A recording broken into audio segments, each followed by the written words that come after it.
said killed them, where you find Oh my God, you want to know about that one? It's so cool. I'll tell you what it's talking about. Context.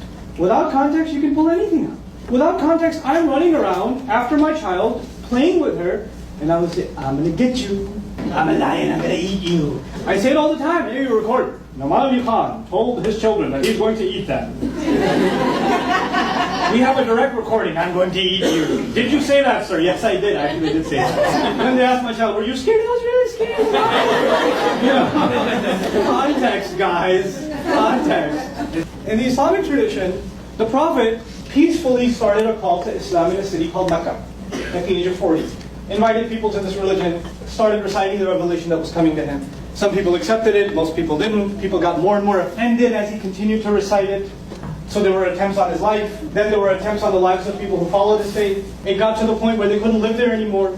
So they had to actually secretly escape to another city, leaving behind their businesses, their homes, their families, in some cases. Some people were killed, tortured to death, while not fighting back. They make it to another city where they were welcomed. Most people did accept the faith there. Medinan society was formed. And then they started preparing for battle with the city they ran away from.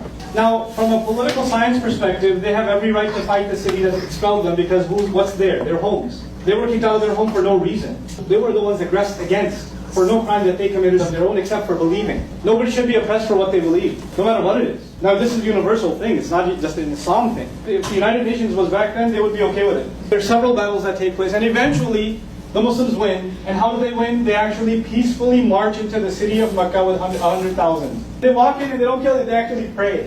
And everybody just drops their arms like, there's too many of these guys. And then the Prophet gathers all of the enemies, all the chief enemies that were in battle just a year before, 2 years before, they were out for blood. He gathers all of them and says, I will say to you what Joseph said to his brothers. There's no harm coming on you today. Revelation comes and says, these criminals that fought you all this time, give them 4 months to think about the faith, take them to a place that's safe so they don't feel intimidated. If they decide that they want to be Muslims, fine. If not, they better not come back, and if they do, kill them wherever you find them. But they have how much? 4 months. And in those 4 months, if you want to leave, go ahead, pack your bags and get out of here. If you want to accept Islam, if you come to that decision yourself, you know what? You're an equal citizen. We don't take prisoners. This is the specific context of that declaration. It is not a universal Muslim foreign policy. It has actually nothing to do with what will happen after the prophetic tradition. You know, like the flood of Noah? Those kinds of punishments come from God. You know when they come? When a messenger is in the flesh with the people and he's rejected, then God's wrath comes. It's only at the final rejection of a messenger. And by the way, let me add something else. When the flood water reaches up to here, right? The only thing above water is the nose now. Does God hit the pause button and say, you learned your lesson now? I'm going to take the water back down. You watch it this time. Does that happen?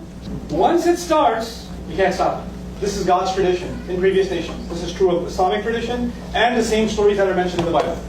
Now in the Prophet's case, the punishment was not coming from the sky. It was the Muslim army that took over the city of Mecca. And God's tradition fulfilled. All criminals who fought against the messenger should be what? Killed. But the pause button is pressed and told 4 months. The pause button was never pressed before. Think about it. If you want to leave, move somewhere else, go ahead. Otherwise, you will face God's wrath, which has been coming from previous prophets too. And this is a messenger, and God does not forgive those who violate His messenger's causes. It's up to you.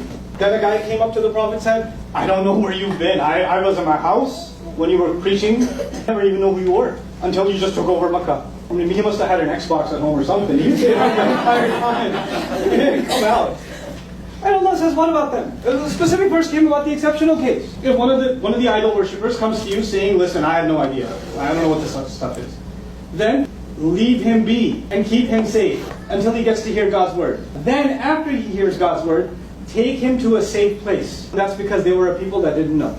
It's so easy to manipulate a text. And the beauty of it is, when I see people manipulating the Quran as text, I find fulfillment of God's word in that. Because He says He guides with this word many. And He lets other people be misguided with this word, many of them. And the only one who go into misguidance by using the word are people who are inherently corrupt. People that have corrupt intention will use it for misguidance. And when they do that, I say, oh, you told us.